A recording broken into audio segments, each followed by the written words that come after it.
the number one, the most prevalent theme in all of that, what is wearing people out, what's causing Zoom fatigue, is uselessness. If you're pulling people together in a meeting that is not useful to them, if they feel like the time that they're spending in your video meeting is not useful to them, it will cause them to be wiped out. And the more you do that, the more exhausted they're going to be. This is the Rebel HR Podcast, the podcast where we talk to HR innovators about all things people leadership. If you're looking for places to find about new ways to think about the world of work, this is the podcast for you. Please subscribe from your favorite podcast listening platform today and leave us a review. Rebel on, HR Rebels. All right, Rebel HR listeners, really excited for the show today. This is going to be a relevant topic for all of us in human resources. We have with us a great guest, Betty Johnson. She is a woman on a mission to get leaders to wake up and take notice of what the real problems are with working remotely. Despite the endless conversations about Zoom fatigue and camera anxiety and a smattering of books on the topic, no one has written a definitive analysis of the problem or, keyword, evidence-based solutions until now. So Dr. Johnson has written a book called Making Virtual Work: How to Build Performance and Relationships, and we're going to be digging into that this week. Thanks for joining us, Betty. It's great to be here. Thanks for having me. And joining us today as well is Molly. Molly, thanks for joining. Always excited to be here. I'm super pumped. It's great to have a wonderful co-host here and an exceptional guest. So I can tell this is going to be a good one just from the conversation before we hit record here. But I think the first question that I have is, what got you interested in virtual work and meetings? I've had an interest in meetings for, I think, a couple of decades, just because as an individual contributor, then a business leader and a business executive, I really detested meetings. I felt like they were so often not useful. And frankly, as a woman, it was often hard to get my voice in the room if I was one of the few women, if not the only woman in the room. And yet, there's so much potential for what you can accomplish when you pull a group of people together. And so there was this love-hate thing with meetings. And I was doing my PhD in the middle of the pandemic, doing my dissertation. I had this beautiful project designed, gorgeous organizational change project. And it did have to do with meetings because like Harriet Schwartzman said all the way back in 1989, meetings are the really like the fulcrum. They can change the direction of an organization. What happens in them can literally change your risk tolerance and a bunch of other factors. So I had this fantastic research project. I had a client all lined up. We'd done our initial kickoff. I was getting ready to jump into this action research project to do my dissertation. And that month, COVID hit. So my client went on radio silent. I wasn't hearing back from them at all. And I was noticing for myself pretty quickly that after a day in March of 2020, after a day of video meetings, I would literally have to go lay down on my sofa for a couple of hours. And I'm a big extrovert. So I wasn't this person that the profile of somebody who'd really be wiped out by these things. So I decided, in order to get my dissertation done expeditiously, because I'm an overachiever, this video meeting phenomenon and what is it about them that actually wipes people out? I was really curious about it. And I knew that it was relevant and people were looking for an answer. And there was a lot of misinformation and conflicting information in the mainstream media. So I jumped into it and got some really interesting findings, things that surprised me, things I didn't expect. Fascinating. It's really interesting, your description of how that time was for you, because I struggled with the similar thing where, I went from a lot of my interactions being in person, maybe on the phone, not hardly any video meetings prior to the pandemic. We're a manufacturing organization. And so, video meetings were, we had meetings, but the video wasn't on. Unless somebody forced it to happen. Right. But then when the pandemic happened, it was all video all the time. And I suffered from that same thing where I would get to I'd get to lunchtime and I'd just be like, I was just completely the fuel tank was on E. And me, I get energy from interactions with others. Right. And so it was really kind of confusing. So that's fascinating. So, what, as you started to dig into the data, one of the things that we talked about is there's a lot of suggestions out there. Yeah. They're not necessarily all evidence-based. So as you started to really uncover maybe some of the root cause or some of the best practices, what were some things that surprised you as you started to dig through that?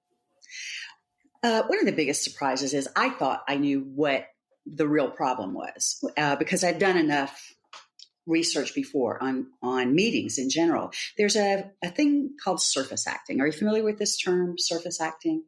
It's a term that appears in academic literature, and it's used to describe where I'll show up with you and pretend to feel really positive in a meeting because I know that's what you expect of me if you're my boss, right? You want me to have this positive affect. You want me to smile. Even when you deliver, here's the new organizational change. I'm supposed to look really positive about it. And so we all do this. We all do this surface acting where we fake it till you make it, or you know that phrase. But when somebody does this pretending, putting on a false front, wearing a mask for an extended period of time, is highly correlated with emotional exhaustion. So emotional exhaustion is this thing where you have no more resources. You are burned out,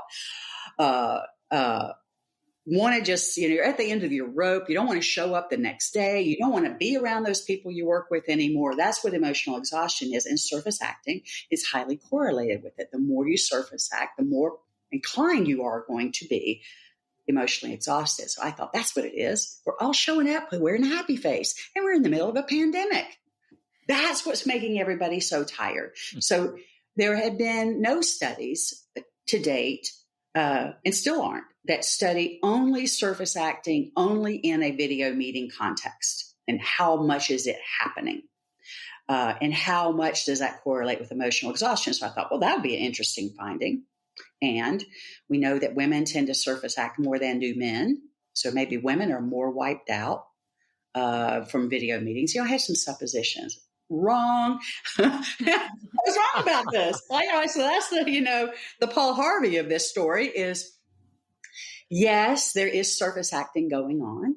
We're pretending to, we're smiling when we're just, there's no wrinkles at the corner of our eyes when we're smiling or just wearing that mask.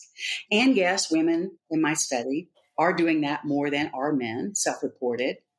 And therefore they're more highly related to emotional exhaustion, but there's just not that much of it. It's just, even though statistically significant, it's not the big story. So I measured for some other things, and then I asked some open-ended questions, a lot of qualitative data that you then code and theme and try to make meaning. What are they saying in all of this? I had 6 open-ended questions in my survey. And what it came down to was not the surface acting, which is pretending that you feel something that you don't.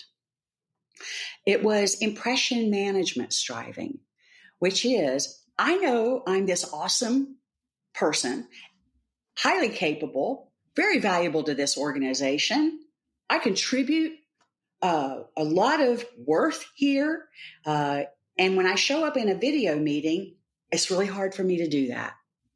So I have this dilemma that all of that value that I used to bring in the office, maybe I'd walk in, I'd have I'd be able to change the environment in the room. And I was known for that because I was such a, really a positive leader, be able to affect people. I'm also able to share my wisdom really easily. But in a video meeting, because we're all supposed to be on mute unless we're actively talking, and you have to be the first person to hit the unmute or you lose your chance to speak, almost like a game show, right? So I can't show up and be that very, very effective professional that I am in a video meeting environment.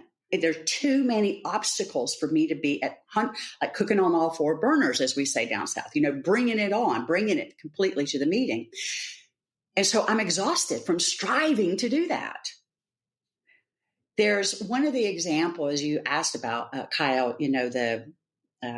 like how my findings differed than what was in the mainstream media at the time. And there's still some guidance out there that says, look at your camera, which if you look at your camera, people are going to know you're talking directly to them. And it's so much better than if you're looking down, like at mid-screen, because if you're looking down mid-screen, it looks like you're not actually looking at them and they lose that connection.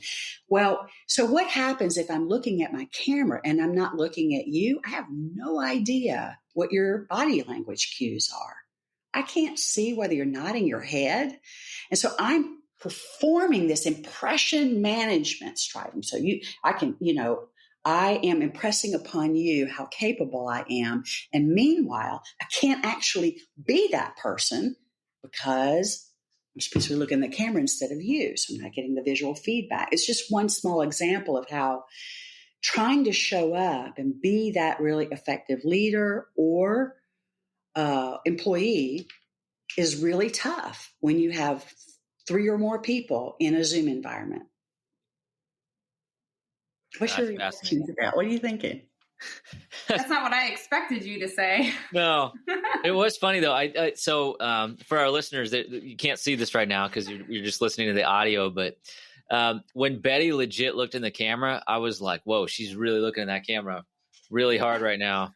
Like she's got something to say. But it was a little bit like stressful for me as a listener. Right, She's really staring me down right now. Which is funny because I don't look in the camera. I have to see what people are like, their nonverbals. That's just how I listen.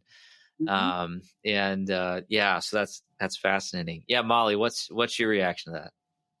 Well, yeah, like I said, that wasn't what I expected you to say. The biggest issue was, but I had the same take. I'm like, I have never looked at the camera before. And so then I did, and I felt like I was talking to a robot. Didn't love it. Ain't doing that again.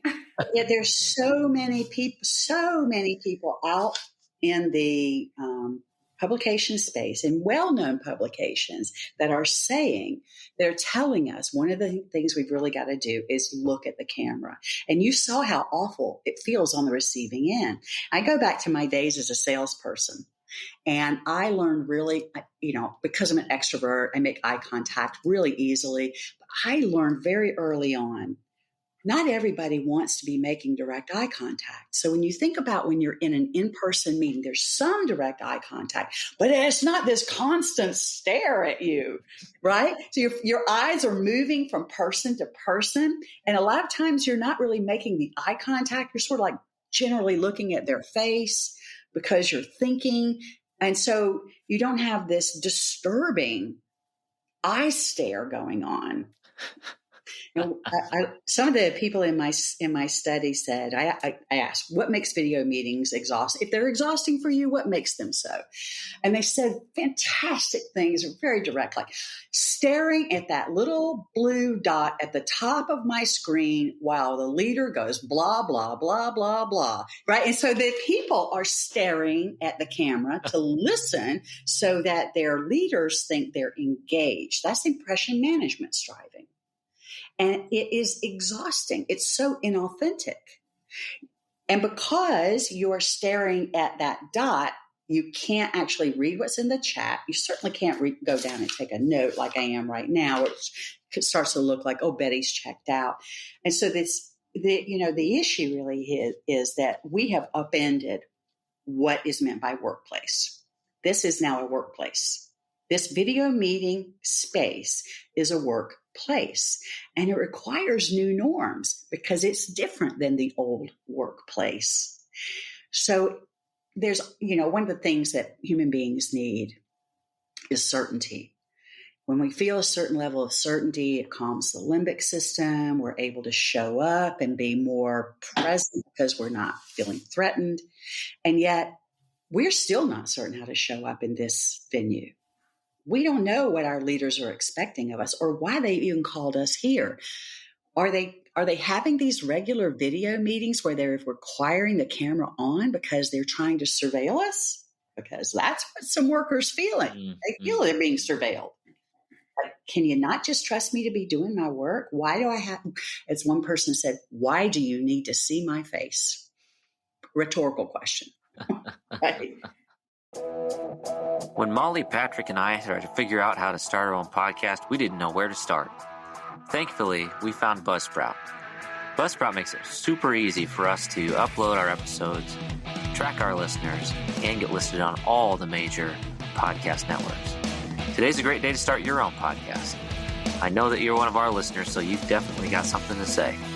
Whether you're looking for a new marketing channel, have a message you want to share with the world, or just think it would be fun to have your own talk show, podcasting is an easy, inexpensive, and fun way to expand your reach online. Buzzsprout is hands down the easiest and best way to launch, promote, and track your podcast. Your show can be online and listed in all the major podcast directories within minutes of finishing your recording. Podcasting isn't that hard when you have the right partners, and the team at Buzzsprout is passionate about helping you succeed. Join over 100,000 podcasters already using Buzzsprout to get their message out to the world. And now, for listeners of Rebel HR, you can get a $20 Amazon gift card sent to you from Buzzsprout by clicking in the link in the show notes. Thanks for listening.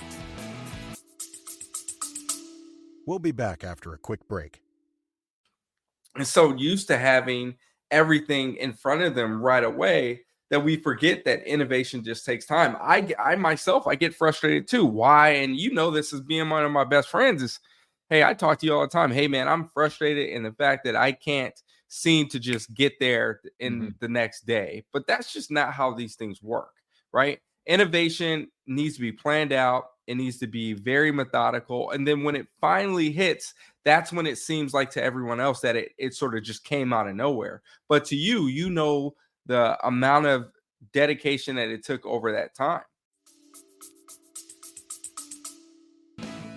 You know, it's funny. I go back to the first few Zoom meetings or video meetings we had when the pandemic started, and I will never forget it. I didn't even think that I needed to set expectations on what a video meeting should look like and what you as a human should be doing on a video.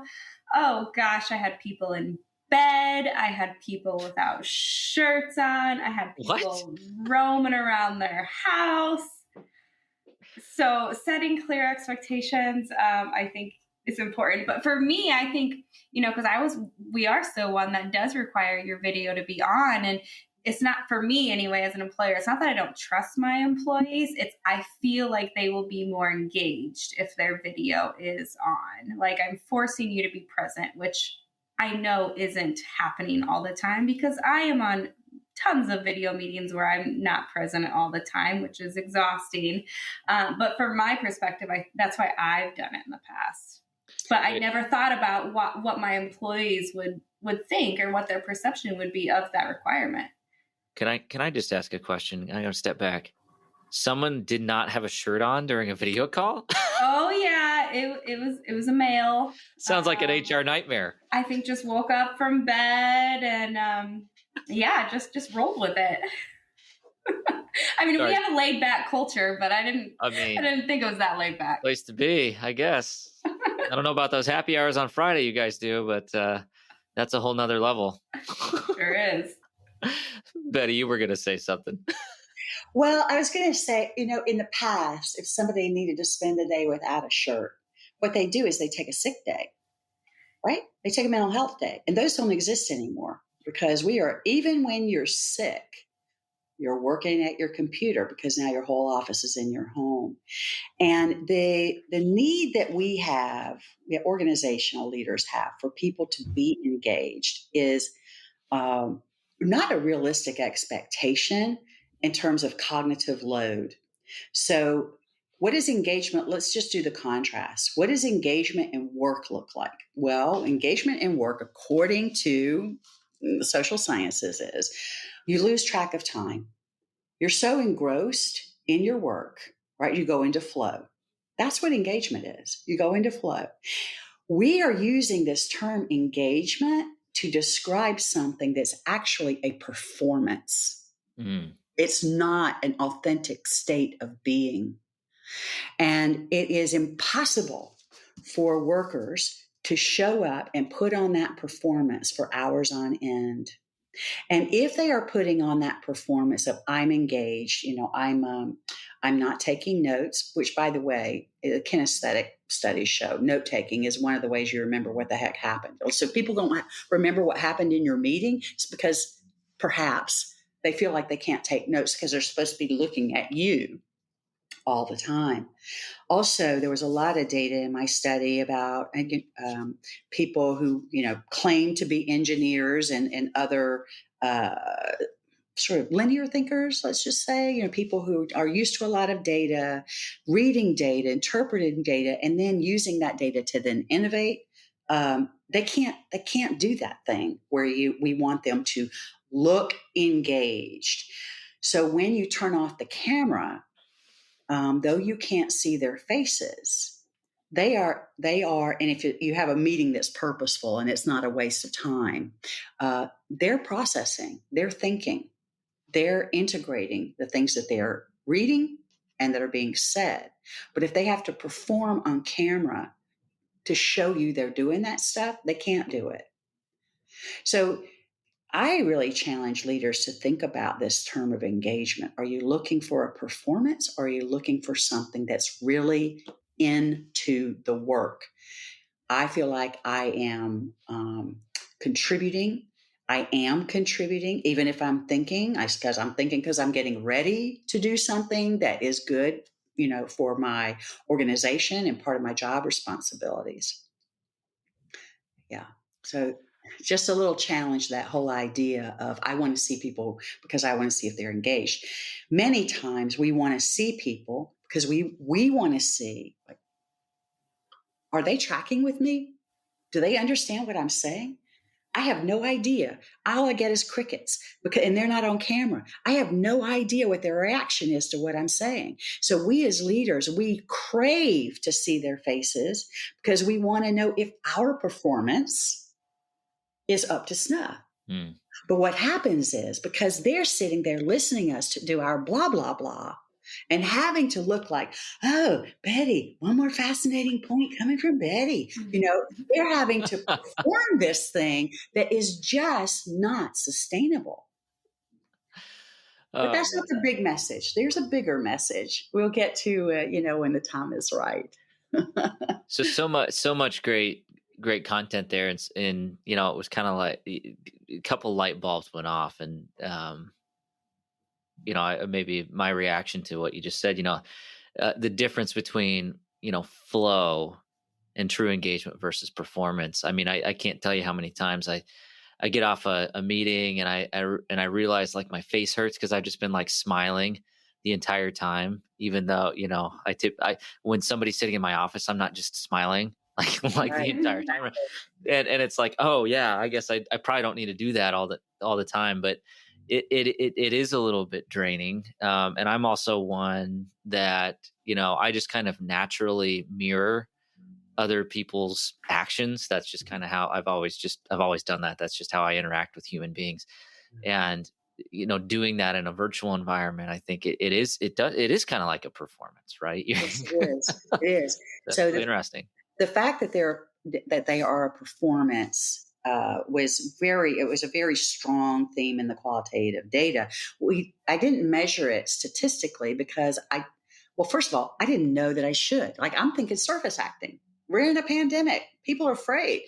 So I was thinking that, and I don't think, if I'd searched for it, I don't think there's a scale. So future researchers out there, I think this, depression management striving, it would be really interesting to have a scale to measure.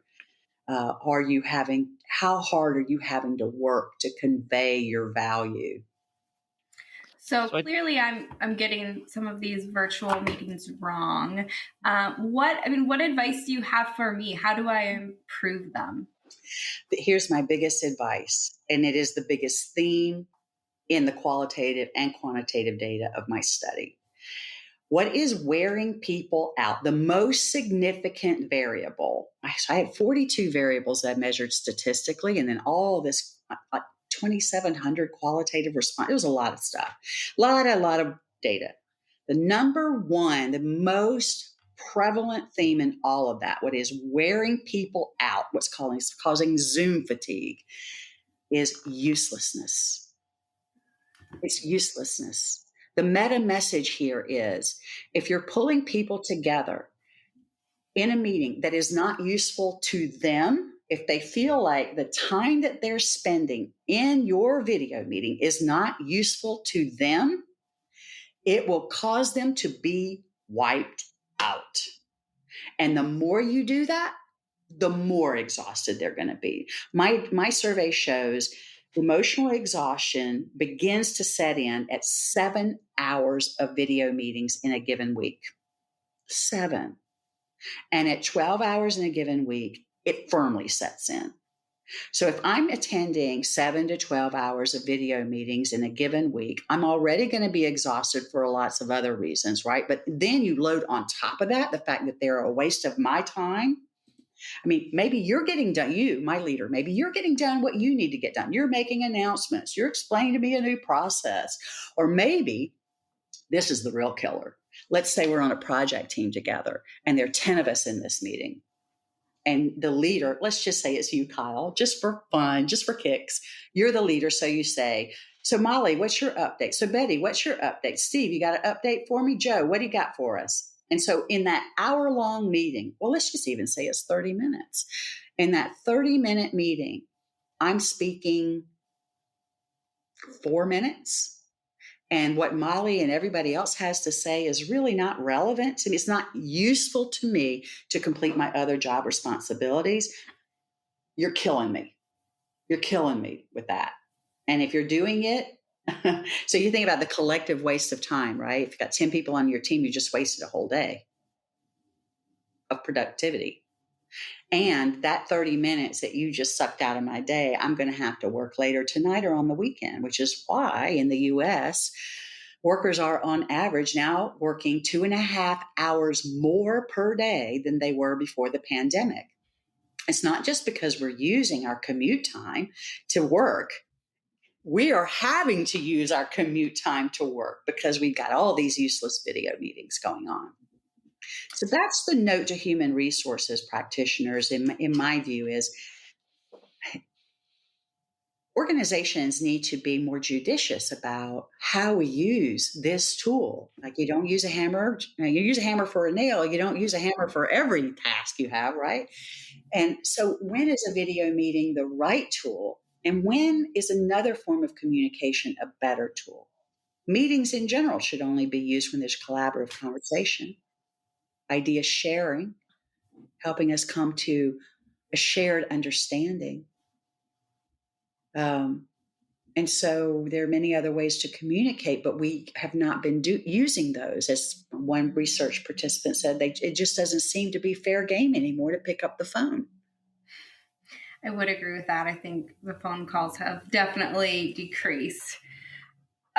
One question I have kind of following up on that is, I think one thing a lot of HR professionals, I know I have in the last 2 years or however long this pandemic has been going on, is there's a lot of our team that doesn't feel like they're a part of the organization anymore, a part of the group, or doesn't feel like they're in the know of what's going on, and they've lost some of that collaboration and, hey, how's each other doing? So I think that's where some leaders are like, okay, let's get these people on a meeting to kind of help improve some of this. But I think what I'm hearing is you kind of got to find that balance, right? You don't want to waste time. It's going to throw dollars down the drain. But I mean, if you take away some of those meetings, how else can you, and maybe Kyle, you have some feedback too on this, if you have people working remotely, how do you bring each other together? How do you bring a sense of purpose and a sense of team, a sense of collaboration without some of these long meetings?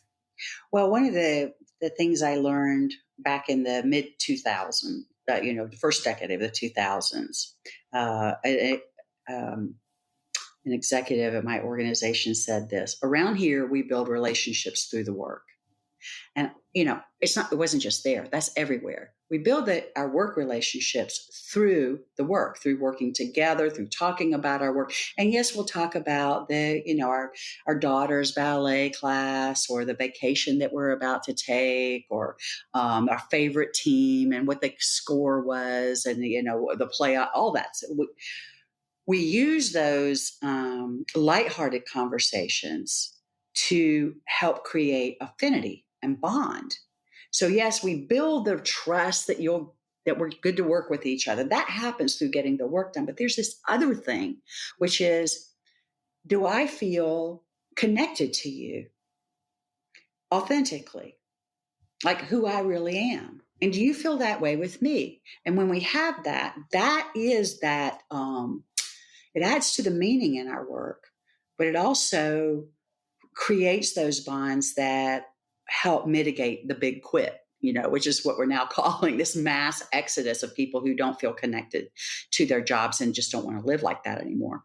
The great resignation. Yeah. So the way that we do that, the way that we create, building relationships through the work, but also making that space for, let me understand a little bit more about you. Is we get on the call a little early. Like Kyle, you and I did. We had this back and forth conversation. You know a little bit about me. I know a little bit about you. And if we did that regularly, we'd know a lot more about each other. And then we have a rapport that helps fuel that work relationship.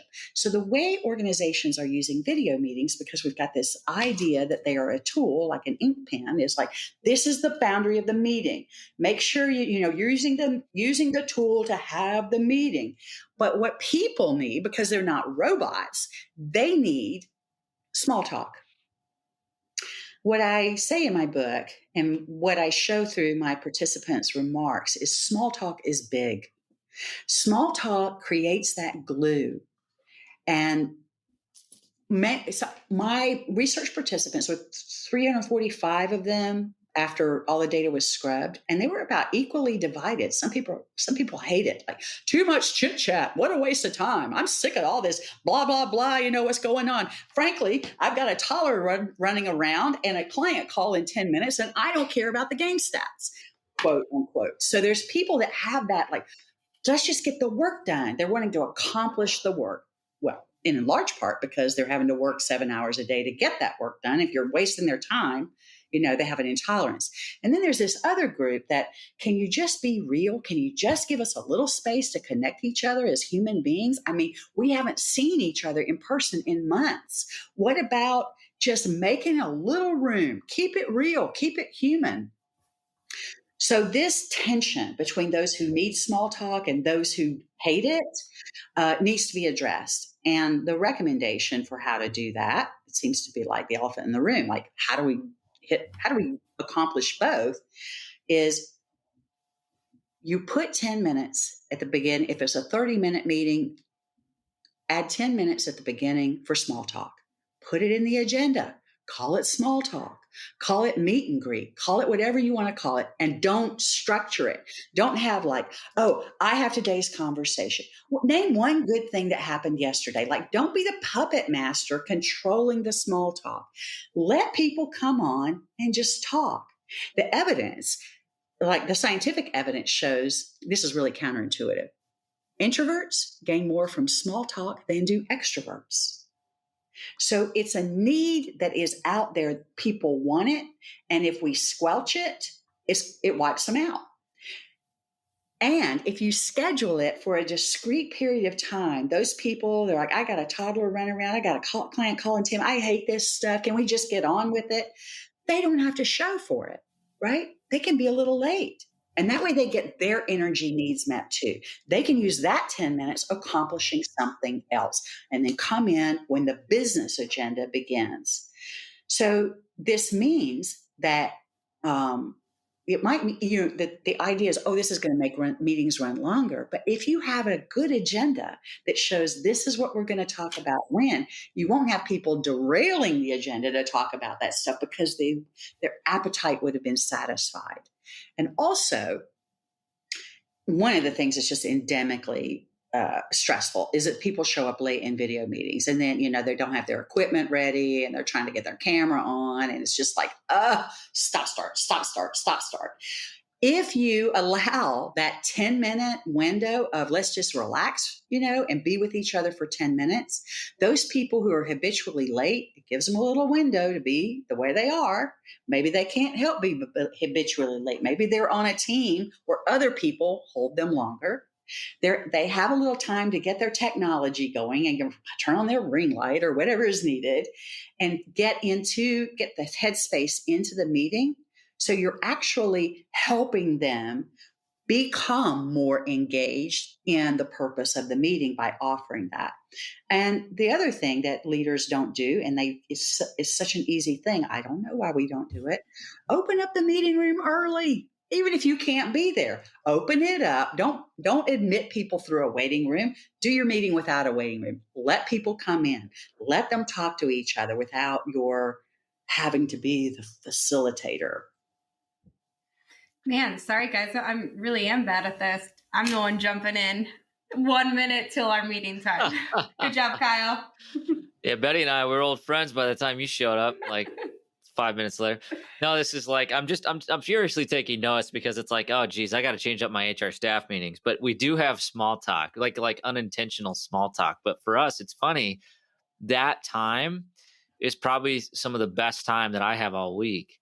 Because me and my team just get to kind of shoot the breeze, blow off some steam, kind of see, talk about what my staff meeting is usually on a Friday. So we talk about like the weekend coming up and what the kids are doing and somebody's out next week for Thanksgiving. Where are you going? Those kinds of things that it's interesting. And we're all a bunch of HR nerds. So of course we love that stuff. And that's a big part of the meeting, but I do also make people go around the horn and say, give me the update. Right. So yeah, I'm guilty on that one for sure.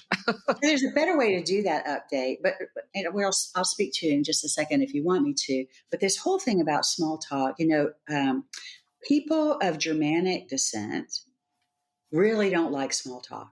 I mean, think about it. The Swiss watch is running right on time. And so when we encapsulate the small talk rather than just letting it like emerge wherever it happens to come up, for those people who are wiped out by that, who really don't like it, who really resent it and see it as a waste of time, we're taking good care of those people too. And if you have this container for it, this discrete time, people who are less likely to speak up will know that that's their permission. That's the space they can do it. Sometimes what happens in meetings is the leader sees the value of small talk. And so will participate in more airtime of the small talk than anybody else. And that is not good for everyone else's energy. So by creating that space rather than just letting it emerge organically, it's not the leader, once again, it's not the leader controlling when small talk can emerge and not emerge. You're essentially giving that status to your people to say, you know what, you people need to be engaging with each other. And maybe I'll say something and maybe I won't as a leader. I'll certainly be there to listen because I care enough about you that I want to know what's going on in your lives. So, about that staff meeting, if it's a project meeting, here's the differentiator. Do all those people need to hear what each other is saying? And that's the question to pose to your HR team, Kyle, and anybody else who's listening. When you think about that 30-minute status meeting or 30-minute staff meeting or whatever you call it, that thing you do every Monday, does everybody on that call need to hear what everybody else is saying? Probably not. So the best way to make use of virtual workers' energy is give them a place to put whatever the updates are that you're looking for so you can do your job, right? Put that someplace where they can do it asynchronously. They don't all have to come together at the same time to do that. And then you use your status meeting to have discussion of any of those items. And maybe everybody needs to be there and maybe they don't. Maybe you make it voluntary because everybody will have access to, let's talk old school, right? Maybe it's a spreadsheet on a Google Drive. Maybe it's just that simple that other people have access to if they want the information, but they can get what they need in 5 minutes instead of attending your 30-minute meeting. We did this with a client that I work with. I have a process called Team to Win. And one of the things that was just killing the team was it was too hard for certain people to get their voice in the room. They were finding that when they spoke up, other people in the room would think that they were off track.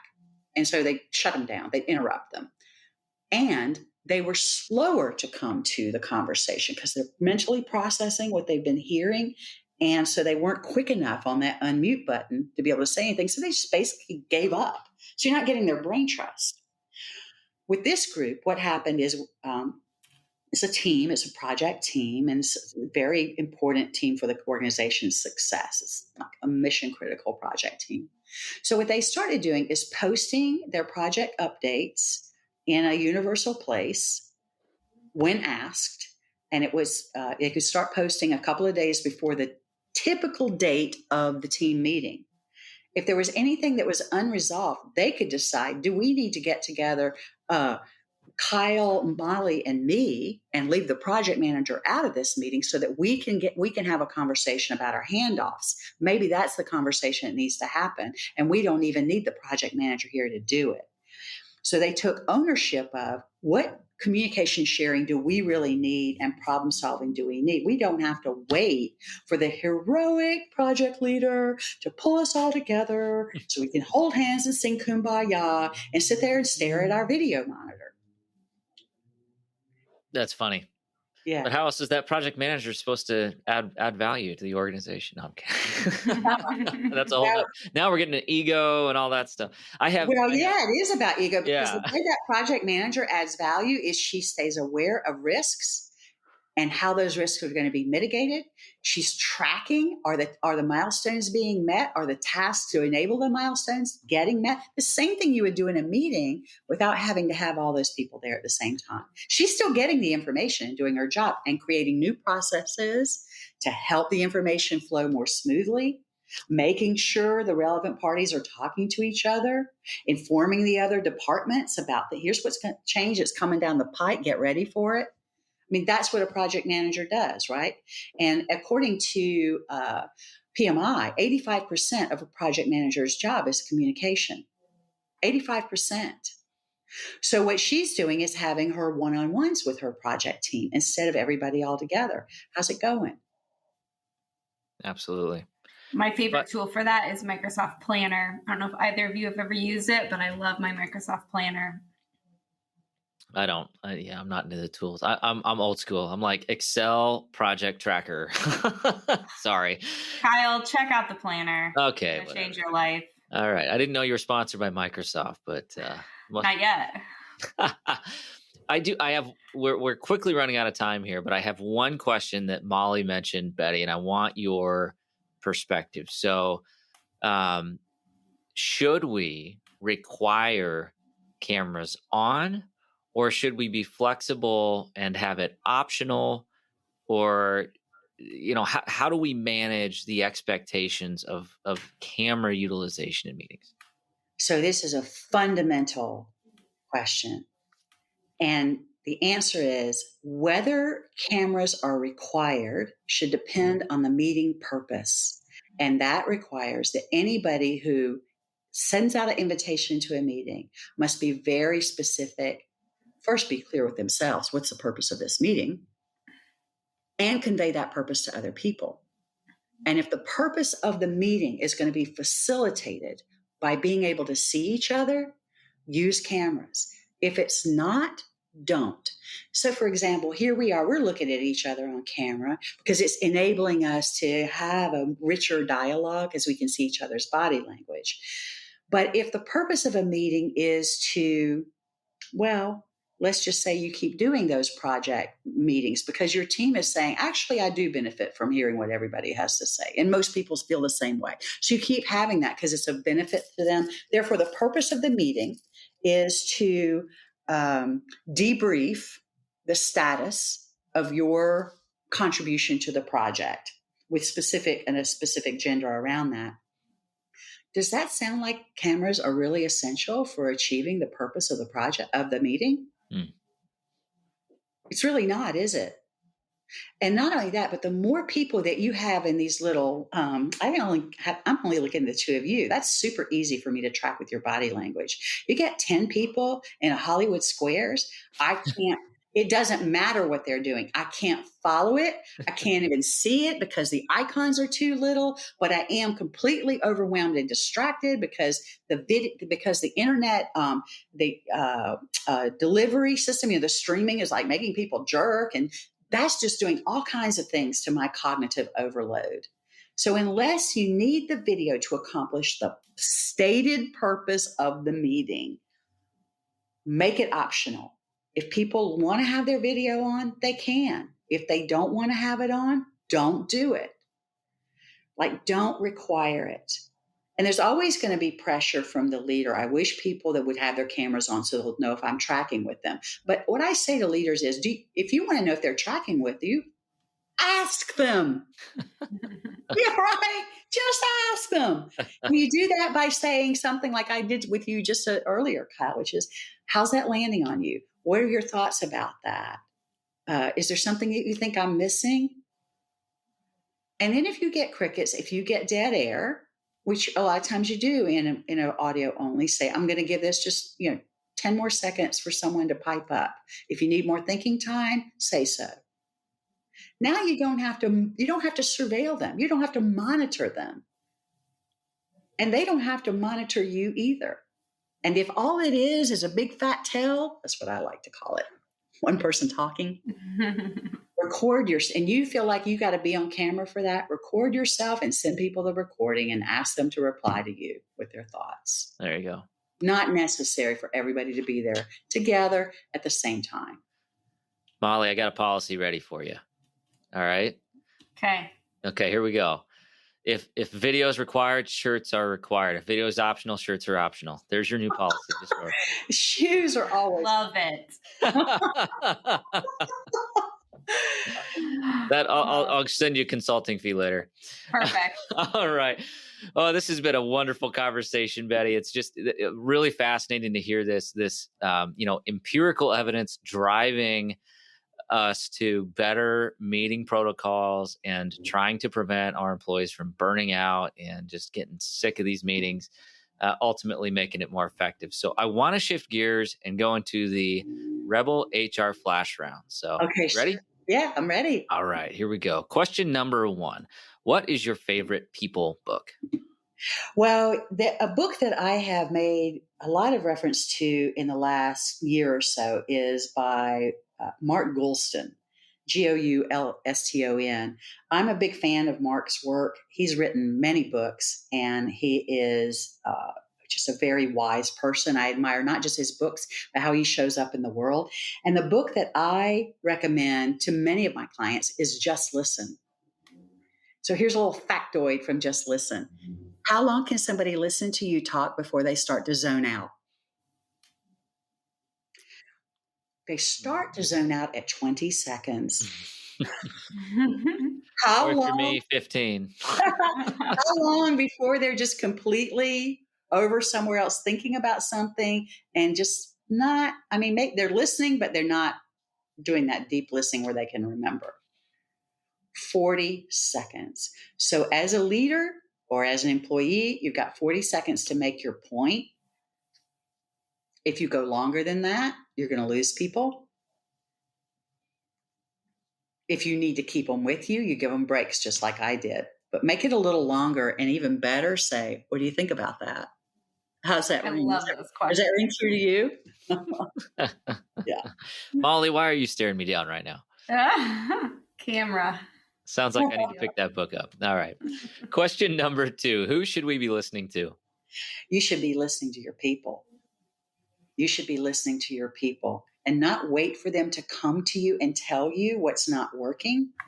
So if you're a leader of meetings, if you have this regular weekly status meeting, ask your people, use a survey so that it's safe for them. Don't track the IP addresses and just ask them, Are our weekly status meetings useful to you?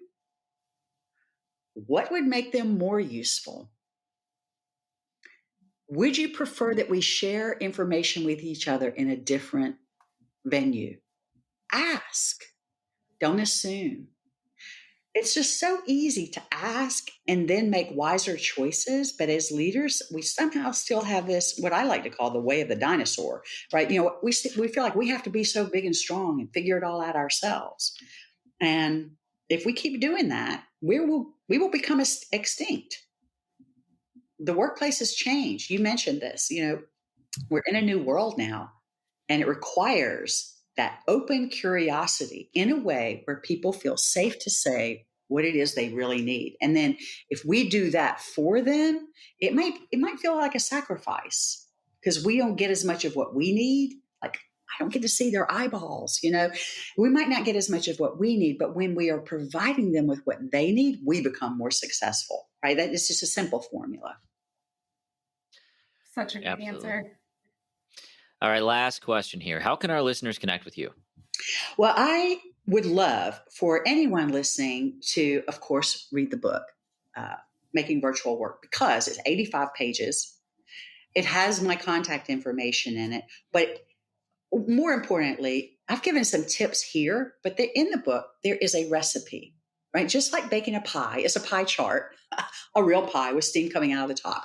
And just like baking a pie, the week of Thanksgiving, if you leave out the nutmeg, or you leave out the cinnamon, or you leave out the shortening, or you leave out that fruit, you're going to have a dish nobody wants to put on their plates. So bake the dish that they want yet even another slice of it because it's so good. And Making Virtual Work will tell you exactly how to do that.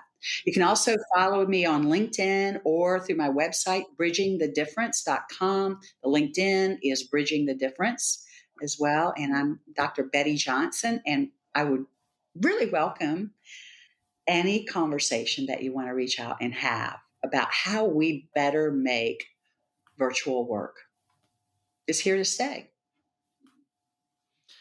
Love it. And now I'm super hungry for pie. So thank you for that. So we will have the link to all that in the show notes. So open up your podcast player, check it out, click the link.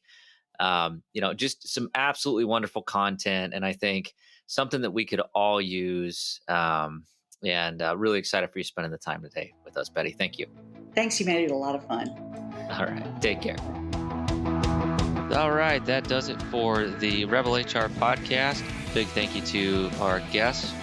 Follow us on Facebook at Rebel HR Podcast, Twitter at Rebel HR Guy, or see our website at rebelhumanresources.com. The views and opinions expressed by Rebel HR Podcast are those of the authors and do not necessarily reflect the official policy or position of any of the organizations that we represent. No animals were harmed during the filming of this podcast. Baby.